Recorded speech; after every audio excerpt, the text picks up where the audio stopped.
on the case 2, the driver model, using PowerFlow and Guido Parenti. And you can see here, we did this work together with my colleagues that obviously cannot be here today.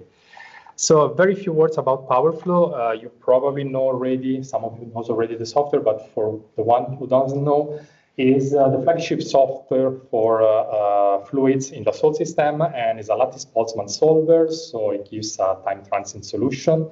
It has very low dissipation, high accuracy. We are using a VLS turbulence modeling with a K epsilon RNG equation adapted for the lattice-Boltzmann implementation. And we are using a Sarfeld's comset to realize the boundary condition. That's maybe one of the things that is a little different from the other software, or kind of related but not equal. Basically, the mesh, the triangular mesh of the vehicle, is used as a support to then create Sarfeld's, which are the exact replica. So there is one-to-one equality in terms of shape, but they are split respect to the voxel that they fall within. And those surfaces are the ones that are used in this computation, and the one that collects pressure and forces, etc., etc. So this allows to have an accurate surface geometry representation within each voxel, and we will see it can have kind of some implication when we scale the facets number. It's not really relevant for this project because we're running on static tire, but I want to mention that PowerFlow incorporates advanced rotating wheel modeling, which allow to have real rotation of the geometry of both rim and tire tread during the simulation. So again, in this application is not really relevant, but we see and we know that it's much relevant on, let's say, standard moving road scenario. And being a lattice-Boltzmann solver is quite well suited for HPC deployment, or really, let's say, distributed computing. We talk about the fact that it's a transient solver, so we know now that any transient information comes with an uncertainty on the average. To deal with that with PowerFlow, we integrate a simulation run monitor, which shares a lot with the mean calc we all know about. So it's identifying an initial transient on the simulation, it quantifies the uncertainty while the simulation is running, and it can stop the simulation when certain criteria are met. So the desired criteria are met. This has the advantage that we don't have to set an adequate simulation time.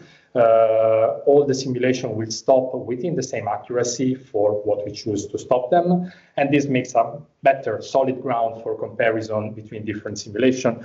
And we will see that this is actually one point when we look at the noise factor or the uncertainties. Very quickly on the results respect to the experiment. To set up the case scenario, we use our standard best practice in Simulia for PowerFlow, which is basically a collection of know-how that we gathered collaborating with different customers through the years, and defines, here you can see the three finest regions of resolution around the vehicle. So it's defined where to put those regions and how much to put on each of them to have a good solution. And this is built up with templates, so it's not really a human effort intensive activity. It's all done almost automatically. We use as main input, and most of the data I'm reporting will be based on the AutoCFD2 mesh, but we evaluated the impact of AutoCFD4, so the finer mesh one that has been created for this workshop. Here's some very basic statistics of what we got in terms of voxel count and what I was mentioning before, the Sarfeld's count. Now, in terms of results, we have definitely a very good prediction of the front wheel deflector effect. So the case 2B versus case 2A, we are really almost smashing the same number experienced in the wind tunnel. In terms of the effect on the front lift, we are capturing the trend, but we are overestimating it a bit, while at the rear, we are not capturing the effect that has been seen in the wind tunnel. And as we were talking already today, this can have multiple reasons and multiple explanations. That's probably the investigation for the future. In terms of absolute number, instead, we see there is an offset on all absolute number respect to the experiment, and this again falls in what we were discussing today of possible wind tunnel effect, of possible other explanation of this lack, or let's say overestimation on drag. Here you can see very quickly again the results on the pressure, the surface pressure and velocity profile. They are all quite in good alignment with the experiment, with maybe some overestimation or underestimation. I think the most relevant one is here at the bottom for the pressure on the bumper, where we see a higher suction level with respect to the experiment, which probably is one of the reasons, at least, for the higher drag we are recording.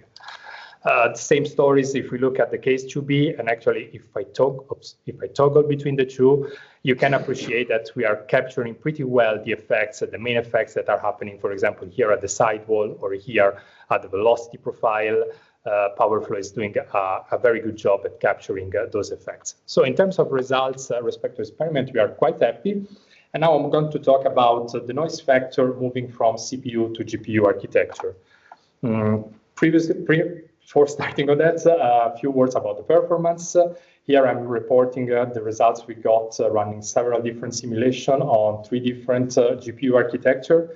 We didn't run so many cards as the one that has been shown until now today. Actually, we run on our small experimental server, so we are running on 1, 2, 4 cards maximum. But we see a very good scalability. The UT number remain, the update time number remain almost equal between 1 and 2 GPU cards on the different cards we are testing. And only going to the 4th one, we have a little of scalability effect that start to be a little more relevant. But overall, we think it's a quite good result.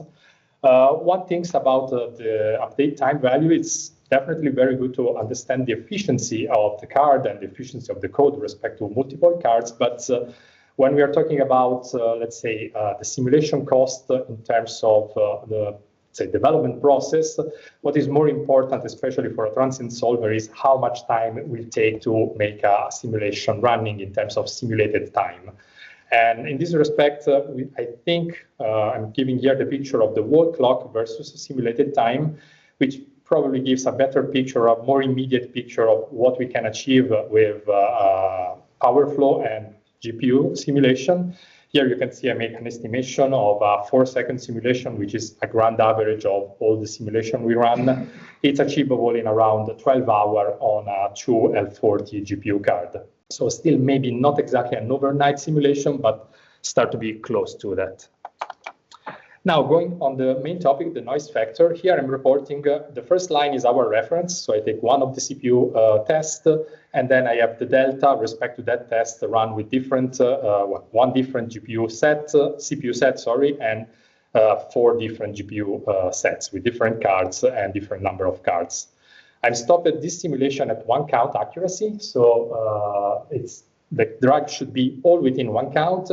And if we look at the uncertainty of the comparison, which actually is not 1 count, but square to 1 count, we are in that range, I would say. We are falling exactly in that range. So all the results can be considered within the same accuracy.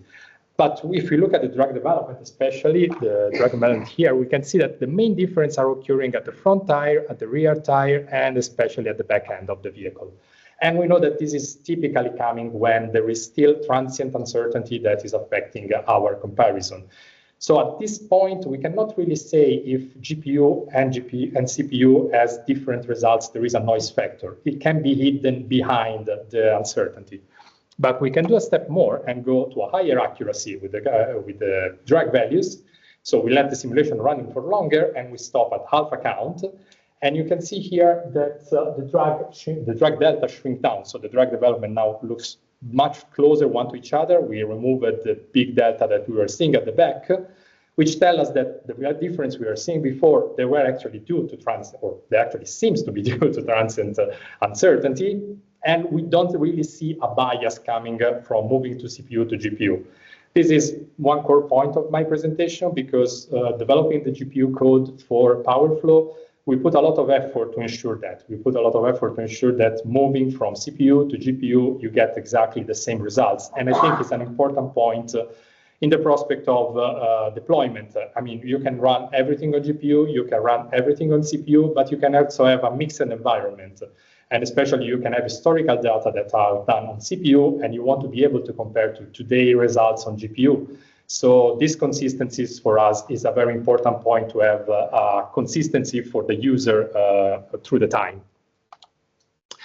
Now, this is kind of giving the same picture more in a detail, and you can see that the pressure delta on the surface and velocity delta on the flow field are very, very small. So these are, again, in respect to our reference run, all the other simulation.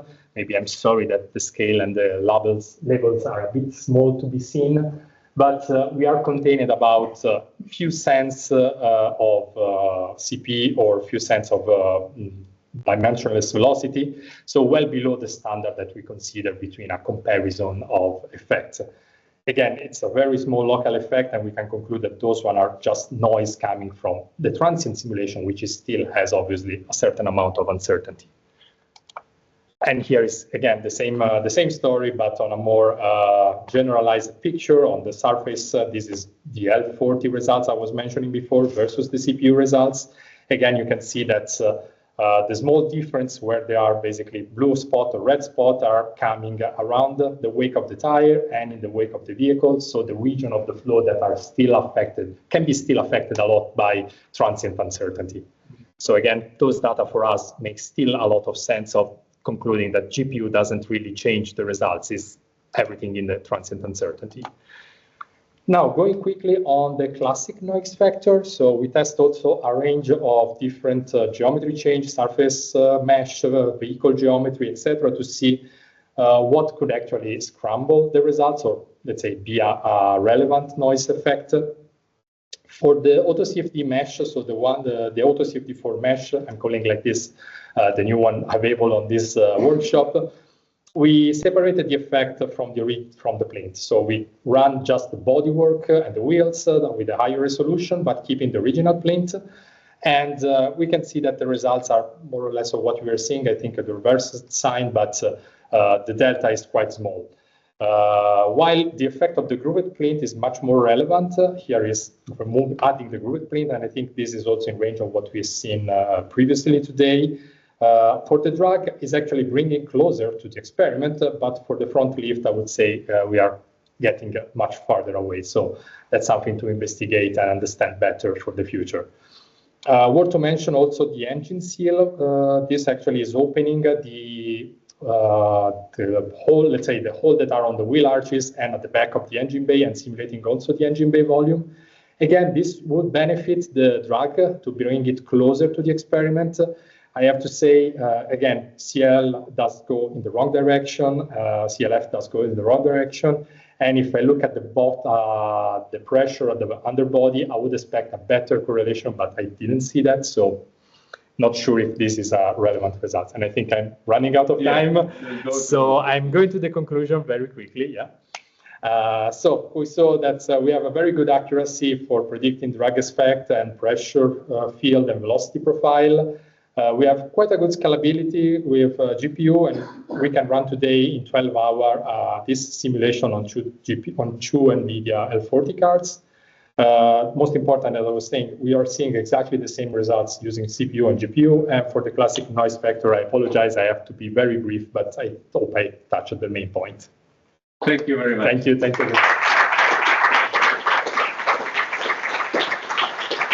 So we still have 1.5 minutes for questions. So feel free. Okay, then. Perhaps a fast one. I was trying to interpret the mega lattice updates per second that you were getting there. I saw you had milliseconds. Perhaps you might have to repeat my question into the microphone as well. Oh, yes. It's more just curious what your update rate. You mean this update time? So I'm not sure I got the question right. I think you have this one here. Yeah. Okay. But in terms of mega lattice updates per second, what would that be? This will be the update time, the formula that Herbert provided. So if I remember that correctly, it should be the number of cards times the update time for each time step times the time step divided the degree of freedom, right? Yeah. So that's the time. So it is in nanoseconds. So it doesn't really tell exactly what is happening. And if you see the... we will compare all of this at the end.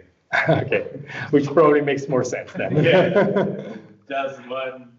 But yeah, for me, that's one where if they are all on the same level, it's an interpretation of good scalability. Thank Yeah. Yeah. Really, that's. Okay. Thank you, everybody, again. Thank